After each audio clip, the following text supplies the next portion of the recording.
যখন মার পেটে সন্তান আসে 40 দিন যাওয়ার পরেই তার সৌভাগ্য, তার ভাগ্য, তার টাইম, তার হায়াত, মৌত সব সিলেকশন করে দেন কে? আল্লাহ তাআলা। মনোযোগ দিয়ে আমরা একটু শোনার চেষ্টা করি। সেকেন্ড একটা চলে যাচ্ছে, সেই সেকেন্ড কি আর ফিরে নাকি? মিনিট একটা চলে যাচ্ছে আর ফিরে নাকি? ঘন্টা একটা চলে যায়, ফিরবে নাকি? ফিরবে না। একটা ঘন্টা চলে গেল, একটা দিন চলে গেল, একটা সপ্তাহ চলে গেল, একটা মাস চলে গেল, একটা বছর চলে গেল জীবন থেকে। আহারে, কিন্তু জীবনটাকে সাজাতে পারলাম না, গোছাতে পারলাম না, শুধু আফসোস হয়ে যাবে। কিন্তু সে আফসোস না করা থেকে আমাদেরকে বাঁচতে হবে। আফসোস যেন না করি, ইয়া লাইতানি কুনতু তুরাবা, এই কথা যেন মুখ থেকে না বের হয় কিয়ামতের দিন, হাসরের ময়দানে। সেই দিন আফসোস করে কোনো লাভ হবে নাকি? লাভ হবে না। এই জন্য আল্লাহ রাব্বুল আলামিন বলছেন, বান্দা সময়টা নষ্ট করো না, সময়ের মূল্য তোমাকে দিতে হবে। অবশ্যই তোমাকে সময়ের মূল্য দিয়ে চলতে হবে। সেই টাইমটা তোমাকে অবশ্যই কাজে লাগাতে হবে। টাইম চলে গেলে আর ফিরে পাওয়া যাবে না। এই পৃথিবীতে আমরা ক্ষণিক দুনিয়ার জন্য আসছি, ক্ষণিকের জন্য আসছি। দুনিয়াটা হলো ক্ষণকাল, আর আখিরাতটা হলো চিরকাল। আমরা ক্ষণকাল নিয়ে বিজি না পরকাল নিয়ে বিজি? বলেন বলেন বলেন, আমরা বিজি হব কি নিয়া? ক্ষণকাল না পরকাল? ক্ষণকাল না পরকাল? ক্ষণকাল না চিরকাল? চিরকালের জন্য ব্যস্ত হতে হবে। আল্লাহ রাব্বুল আলামিন বলেন, ওয়ালাল আখিরাতু খায়রুল লাকা মিনাল উলা ওয়ালাসাউফা ইউতিকা রাব্বুকা ফাতারদা। এই দুনিয়ার চাইতে আখিরাতটাই শ্রেষ্ঠ, এটাই তো অবশিষ্ট, সেটাই তো থেকে যাবে। দুনিয়ার টাইম হলো কতই বা হতে পারে, হয়তো 80 বছর, হয়তো 100 বছর, হয়তো 120 বছর, হয়তো 150 বছরই হলো। প্রেজেন্ট অলরেডি 170 বছর পর্যন্ত মানুষ বেঁচেছে, এমন রেকর্ড নয় হলো। কিন্তু আমার বন্ধুগণের পরে তো আমি আপনি কেউ থাকবো না, সব একদিন চলে যাব। সেটা কি 100 বছর না ও সীমাহীন? বলেন বলেন, 100 না সীমাহীন? সীমাহীন। চিরস্থায়ী একটা জীবন সামনে পড়ে আছে। সেই চিরস্থায়ী জীবনের জন্য একটা চিরস্থায়ী বিধান দিয়েছেন। এই বিধানটা কি ক্ষণস্থায়ী না চিরস্থায়ী? দুনিয়ার সব কিছু কি ক্ষণস্থায়ী? আকাশ ক্ষণস্থায়ী, এই জমিনটা ক্ষণস্থায়ী, ওই বিশাল বড় মজবুত আকাশ এটাও ক্ষণস্থায়ী, এটাও একদিন ভেঙ্গে মুড়ে দুমড়ে মুচড়ে যাবে। সূর্যটা একদম মাথার কাছে চলে আসবে। পাহাড়গুলো, আমরা তো হয়তো এলাকার মানুষ পাহাড়গুলো সবাই দেখি নাই। পাহাড়গুলো কত বড় পাহাড়, এই পাহাড়গুলো তুলার মতো উঠতে থাকবে। কঠিন একটা মুহূর্ত সবার সামনে পড়ে আছে। সেই মহান রব্বুল আলামিন বলছেন, বান্দা প্রস্তুতি নিয়ে নাও। তুমি কোথায় যাচ্ছ? কোথায় যাও? ইয়া আইয়ুহাল ইনসানু মা গাররাকা বিরাব্বিকাল কারীম الذي خلقك فسواك فعدلك في أي صورة ما شاء ركبك كلا بل تكذبون بالدين وإن عليكم لحافظين كراما كاتبين يعلمون ما تفعلون جربني الله أكبر। আল্লাহর শরণ থেকে তোমাকে কিসে গাফিল করলো, কি মোহে তুমি পড়েছো? আল্লাহ রাব্বুল আলামিন আরেক জায়গায় বলছেন, যারা পারেন ঠোঁট মিলিয়ে বলুন, আলহাকুমুত তাকাসুর হাত্তা যুরতুমুল মাকাবির কাল্লা সাউফা তা'লামুন সুম্মা কাল্লা সাউফা তা'লামুন। জোরে বলি আল্লাহু আকবার। আমার রাসূল যখন এই আয়াতগুলো পড়তেন কেঁদে ফেলতেন। সূরা ইনফিতার যখন পড়তেন কেঁদে ফেলতেন। 30তম পারার প্রত্যেকটা আয়াতের মধ্যে কান্না আছে না নাই? প্রত্যেকটা সূরার ভিতরে কান্না আছে, আবেগ আছে। আমার ভাইরা, সূরা ইখলাস পড়লেও চোখে পানি আসার কথা, কিন্তু আমরা ইখলাস পড়ে চোখে পানি আসে না কেন? এর কারণ হলো আমরা বুঝি না। আমরা কি বুঝি না? সৎসঙ্গে স্বর্গবাস, অসৎ সঙ্গে সর্বনাশ। এটা হচ্ছে মূলত শেখ সাদির কথা, এটা বাংলায় অনুবাদ হয়েছে নকল। সাহবাতে সালেহ তেরা সালেহ কুনাত, সাহবাতে তালেহ তেরা তালেহ মে কুনাত।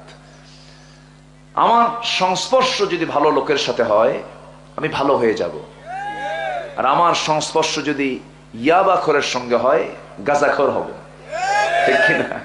এই জন্য সংস্পর্শ ভালো হওয়ার দরকার আছে না নাই? আছে। সব ধরনের বন্ধু নির্বাচন করা যাবে না। রাত যেহেতু একটু বেশি হয়েছে, শেষ হতেও আজকে একটু সময় লাগবে। আমাকে সময় কি দেওয়া যায়? সবাইকে আমাকে সময় দিবেন? জোরে বলি ইনশাআল্লাহ। যে কালীগঞ্জ, তাই না? কই কালি টালি নাই তো, সব তো ধলা। আলহামদুলিল্লাহ। কোথায় কালু? আমরা সবাই সুন্দর। মানুষ কি অসুন্দর নাকি? কোথায় আমরা কালু?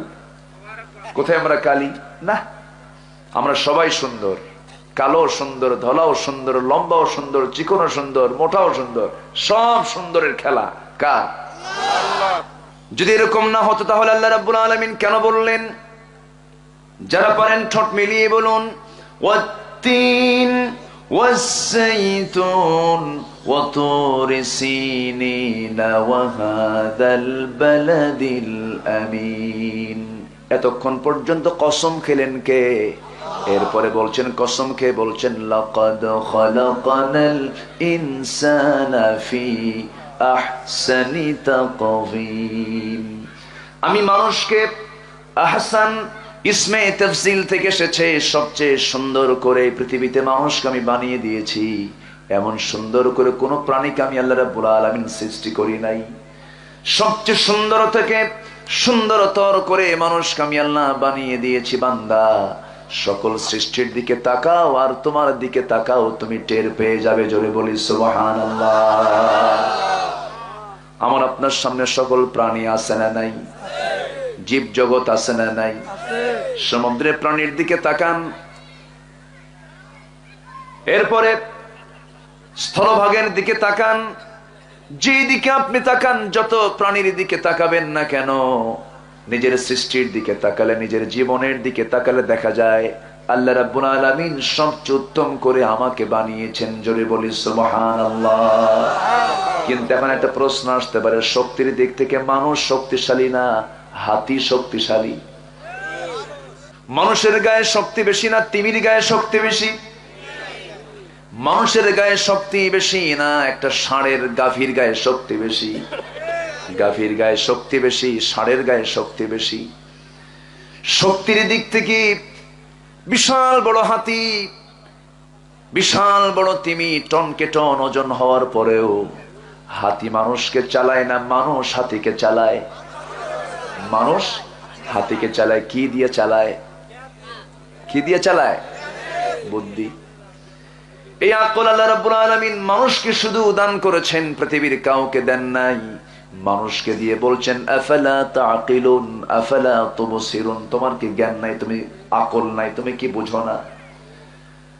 এই আকলটা আল্লাহ রাব্বুল আলামিন সমস্ত মানুষের ভিতরে দিয়েছেন, কিন্তু প্রাণীর মধ্যে দেন নাই।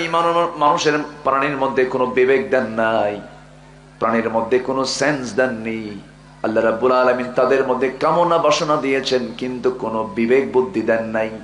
এই জন্য গাভীর সামনে, গরুর সামনে, ছাগলের সামনে যদি কেউ আকাম কুকামো করে, তারা কিছু বলে নাকি? বলে না। আমার বন্ধুগণ, কিন্তু আল্লাহ রাব্বুল আলামিন মানুষ কি আকলও দিয়েছেন, জ্ঞান বুদ্ধিও দিয়েছেন, এরপরে কামনা বাসনাও দিয়েছেন। আবার ফেরেশতা একটা সৃষ্টি আছে, আছে না নাই? বলেন, ফেরেশতা সেরা না মানুষ সেরা? ভালো করে বলবেন। কিন্তু আমরা মাঝে মাঝে বলি তুমি কি ফেরেশতা হয়ে গেছো নাকি, এরকম বলে না? আমরা ফেরেশতাকে মানুষের চেয়ে বড় বানায় ফেলি না। ফেরেশতা কখনো মানুষের চাইতে বড় না, কারণ আমাকে খেদমত করার জন্য ফেরেশতা আছে না নাই? কিরামান কাতিবিনা ইয়ালামুনা মা তাফআলুন। জোরে বলি আল্লাহু আকবার। ফেরেশতা আমাকে পাহারা দেয়, ফেরেশতারা চতুর্দিকে আমাদেরকে ঘেরাও করে রাখে। ফেরেশতারা বান্দার কাজে নিয়োজিত হয়ে থাকে। ফেরেশতা মানুষের চাইতে শ্রেষ্ঠ হয় কেমনে? আদম আলাইহিস সালাতু ওয়াস সালামকে সম্মানজনক সিজদা দিয়েছে কারা? বলেন বলেন, ফেরেশতারা। আমার ভাইয়েরা, ফেরেশতার দামের চাইতে মানুষের দাম বেশি। কেন দাম বেশি? কারণ ফেরেশতার মধ্যে আল্লাহ রাব্বুল আলামিন কামনা বাসনা দেন নাই, বিবেক বুদ্ধি দিয়েছেন। প্রাণীর মধ্যে কামনা বাসনা দিয়েছেন, কিন্তু বিবেক বুদ্ধি দেন নাই। আর আল্লাহ মানুষকে কামনা বাসনাও দিয়েছেন, বিবেক বুদ্ধিও দিয়েছেন। ওই বান্দা কামনা বাসনাগুলোকে তার বিবেক দ্বারা, তার জ্ঞানের দ্বারা সুন্দর করে খাটায় নিয়ে কোরআন হাদিস মাফিক তার জীবনটা গ্রহণ করার কারণে আল্লাহ ওই বান্দার দাম ফেরেশতার চাইতে বেশি বানাইয়া দিয়েছেন। জোরে বলি সুবহানাল্লাহ। আকাশ, এই জমিন, ওই সূর্য, ওই চন্দ্র, ওই পাহাড়, ওই নদী নালা, ওই সমুদ্রগুলো সব কার জন্য বানানো হয়েছে? কার জন্য? আমার জন্য, আমাদের জন্য। কম কথা। পৃথিবীর সকল কিছু আমার খাদেম। আমার কি? পৃথিবীর সকল সৃষ্টি আমার খাদেম। আমার খেদমতে নিয়ে যদি আল্লাহ রাব্বুল আলামিন করে দিয়েছেন। আল্লাহ রাব্বুল আলামিন সুন্দর করে বলেন, হুয়াল্লাযী খালাকা লাকুম মা ফিল আরদি জামিআ। তিনি সেই মহান সত্তা যিনি তোমাদের জন্য গোটা পৃথিবীর সকল সৃষ্টিগুলোকে তোমার জন্য সৃষ্টি করে দিয়েছেন। শুধু তোমার খেদমতের জন্য তিনি দিয়েছেন। আর তোমার দায়িত্ব হলো কারো গোলামি না করে কার গোলামি করা? ওয়া আনি'বুদুনি হাদা সিরাতুম মুস্তাকিম। সিরাতুল মুস্তাকিম মানে হলো ইবাদত করব কার? আসতে বলবেন না, কার? আল্লাহ তাআলা। চিৎকার মেরে বলছে, আল্লাহুম্মা ইন্নী আসআলুকা আল হুদা ওয়াত তুকা ওয়াল আফাফা ওয়াল গিনা। সবাই বলি, আল্লাহুম্মা লাকা আসলামতু ওয়া বিকা আমানতু ওয়া আলাইকা তাওয়াক্কালতু ওয়া ইলাইকা আনাবতু। জীবনের সকল জায়গায় ভরসা কার? হেফাজত করবেন কে? আমার সকল উন্নতি অবনতি কার হাতে? আমার সৌভাগ্য দুর্ভাগ্য কার হাতে? আমার সুস্থতা অসুস্থতা কার হাতে?